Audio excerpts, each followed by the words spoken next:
Hi everyone, welcome back to my channel. It's Farrah Mills here. So I'm going to continue with my videos that I've been doing recently, talking about trans-related issues. Well, not just issues, just the subject in general, and talking about different things that have happened to me in my life, and maybe I can give you some advice or just some tips about how I went about things and my experiences in it. So today I wanted to talk about surgeries, like trans girls and surgeries and stuff. Now, I was living full time for about 4 years before I um, could even afford to have any surgeries done. It's very expensive, and I didn't do anything on the NHS. I did it all privately. Not to say there's anything wrong with the NHS, but I don't know, maybe it's the way I was brought up or something, but I want to pay for everything myself. I think also there's a big sense of pride when you've paid for something yourself, a sense of achievement. Anyway, so I just think that the problem that I had, that I was really driven to get my surgeries done. So I would do anything I could to get the money together to have my breasts done and my face and my hips and everything that I had done. The problem is that I would say about 7 years getting all those surgeries done and stuff. And I was so focused on that and driven to get all these things done that after I'd finished doing all my surgeries, I suddenly had this wave of depression almost, because I'd spent so long working towards getting all these things done that when I'd finished, I was kind of like, where do I put all my energy now? You know, my whole life has been my surgeries, to make me feel better about myself. And once I'd had all those done, I didn't really know what to do with myself, and it took quite a few years actually to kind of find my rhythm again and kind of sort of think, okay, well, I've finished my surgeries, so now I need to start doing things that I always used to enjoy, or things I didn't always have as much time to do because I was so busy getting my surgeries done. So I got a lot back into singing, which is something that I always have enjoyed. So I got back into doing singing and going down to clubs and doing shows there and stuff like that, and recording again, which has been really fun. But it's really difficult. I mean, I had a lot to deal with. I had a lot of problems in my family with some deaths, and I broke up with my partner. All this kind of thing happened at the same time. So when I moved out of the house we were living in together, and all that kind of stuff. So I had a lot of things to deal with at the same time. So it didn't help that I then had no direction. So I think it's important, while you're doing your surgeries and stuff. Of course, they're important, but I think at the same time you need to kind of keep a sense of self, and what's important to you while you're doing that. Because if you become too obsessed with it, which I think I did, and I think a lot of girls do as well, and for obvious reasons, because the way society is, and I think the way that we all are, how we look is very important to a lot of people, and we're judged on how we look as well.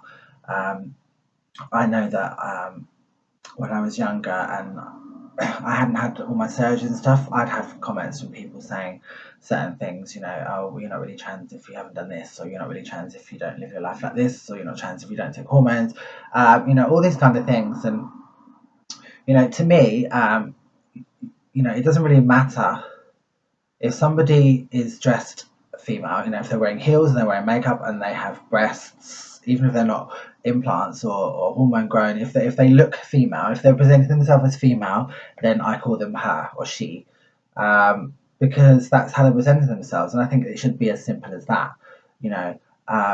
This passing thing, we're all obsessed with it, whether we want to admit it or not. We'd all like to believe that we can look how we look and be the gender that we choose to be, because of how we feel inside, and that people would accept us for that.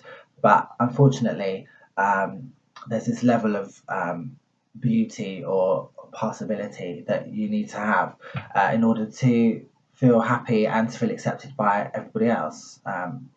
I know for a fact that I've seen other TS girls not accept somebody else because they're not at their level, or they're just a TV or a CD, you know. So we won't talk to them. And you know, a lot of my friends, I have friends, you know, I have straight, I have gay, I have a few lesbian friends, not loads, but and I've had friends who are cross dressers and TVs as well. I really don't care. It's not about, you know, that side of you. It's about your personality and who you are as a person. I'd much rather go out for the evening with someone that I actually enjoyed being with, rather than standing around with a load of pretty people just because they want you in their club. Or, you know, there's nothing enjoyable about that at all. Um, and I think I learnt that very early on when I was younger. Growing up, you know, I didn't feel very attractive at all. And I don't think I was attractive to the kind of people that I was interested in, or the kind of men, should I say, that I was interested in. And then when I started living full time and stuff and going to trans clubs, and I suddenly found out that, well, I suddenly started getting a lot of attention. Um, and so I learned very early on that, you know, it's very fickle, you know, how you look. And, you know, as long as, you know, you're happy with as far as you want to take things, um, and you're doing it for yourself, then by all means do as much as you want. You know, I think that surgery is a great thing. It's a great confidence booster, and it makes you feel and look in the mirror, you know, the gender that you feel that you are. You know, I think it's a really important thing if you can afford it. But, you know, if you really want it, you will, because you'll work hard for it. You know, I'm working class. I don't come from a rich family or anything like that, but I had a drive to get these surgeries done because they were something that were really, really important to me. And I didn't feel that I could live my life the way I wanted to live my life or be happy in my life if I didn't have these surgeries. Um, so I also think as well that a lot of people put a lot of emphasis on surgeries, that they're going to change your life and stuff like that. And I think I did when I was younger. I can remember being like, oh, once I have my breasts done, my life's going to change. You know, I would be so much happier and all this stuff. And then once I had them done, I was kind of like, okay, so I have breasts now, but nothing's really changed in my life, apart from the fact that I now have breasts.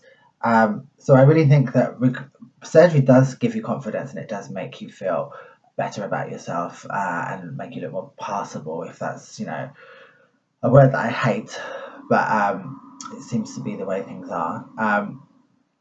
But you still need to have that sense of self in your head, of who you are, and be comfortable enough mentally with who you are, because if you don't, then those feelings of not feeling like you measure up or whatever are still going to be there, because you need to keep a strong mind. Now, I know it's really difficult when you're trans sometimes, because you have a lot of things thrown at you all the time, but I think you need to.